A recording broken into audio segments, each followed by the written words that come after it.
The Subcommittee on Europe of the House Foreign Affairs Committee will come to order. The purpose of this hearing is to examine U.S. policy towards Georgia and Moldova in advance of their upcoming elections later this year.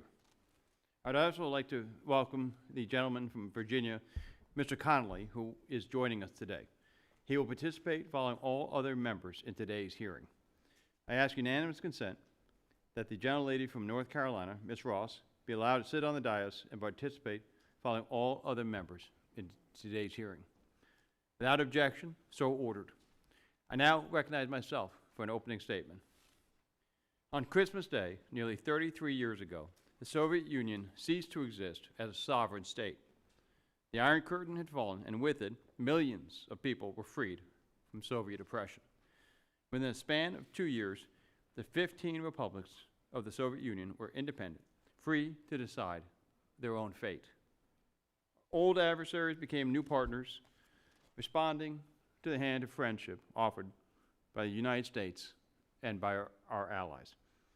Today, we examine two of these former Soviet states, Georgia and the Republic of Moldova. Both are proceeding down very different paths. Moldova is on track to be a post-Soviet success story. With the help from the United States and the European Union, Moldova has made significant progress rooting out corruption and malign Russian influence. It has worked to reform its system of justice, demonopolize its energy sector, and curtail the influence of the oligarchs who held back Moldova's progress and prosperity for far too long. With the EU accession talks commencing last month and the World Bank projecting Moldova's GDP to increase by 2.2% this year, Moldova's future is bright. Moldova holds its next presidential election in October, alongside a referendum on its integration with the European Union. This is an important moment for Moldova.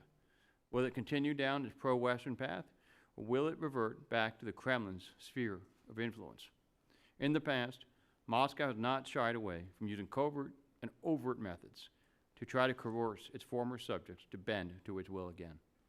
Congress will be watching this election in Moldova closely, and we're eager to hear from the administration what it is doing to prepare Moldova for the potential Russian interference. Across the Black Sea, Georgia has sadly followed a very different path than Moldova in recent years. Since Georgia gained its independence from the Soviet Union, the Georgian people have shown a fierce determination to root out corruption, to throw off the country's Soviet past, and to pursue a closer relationship with the United States and Europe.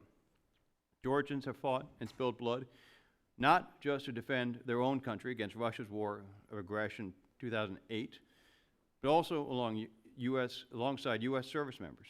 Georgia was one of the first of the largest non-NATO troop contributors to the International Security Assistance Force in Afghanistan.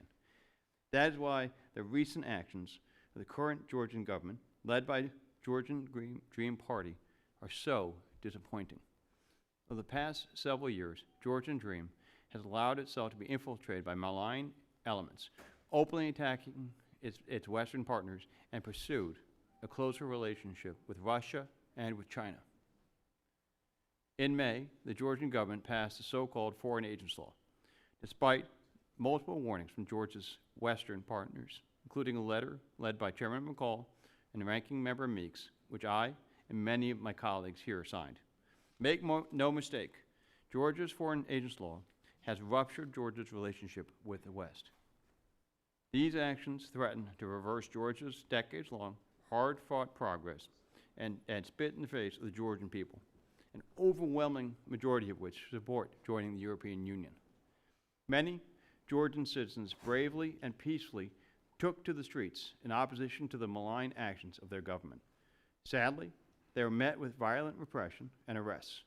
In the midst of the debate over the Foreign Agent Bill, Georgian Dream's leader threatened fierce vengeance against his political opponents in a speech that would be well suited to a tin pot dictator, not a close partner of the United States. I'm eager to see how the people of Georgia respond to these actions by their government during the critical parliamentary elections in October. In closing, I will note that there is both room for hope in Georgia and Moldova this October. I believe that the vast majorities of citizens in both countries are eager for a closer partnership with the United States and do not want to see their countries, once again, subjugated to the Kremlin's will. I'm eager to hear from our witnesses today in their assessment of the political situation in both countries and what we can do to protect and promote American interests in both. I now recognize the ranking member, gentleman from Massachusetts, Mr. Keating, for any statement that he may have.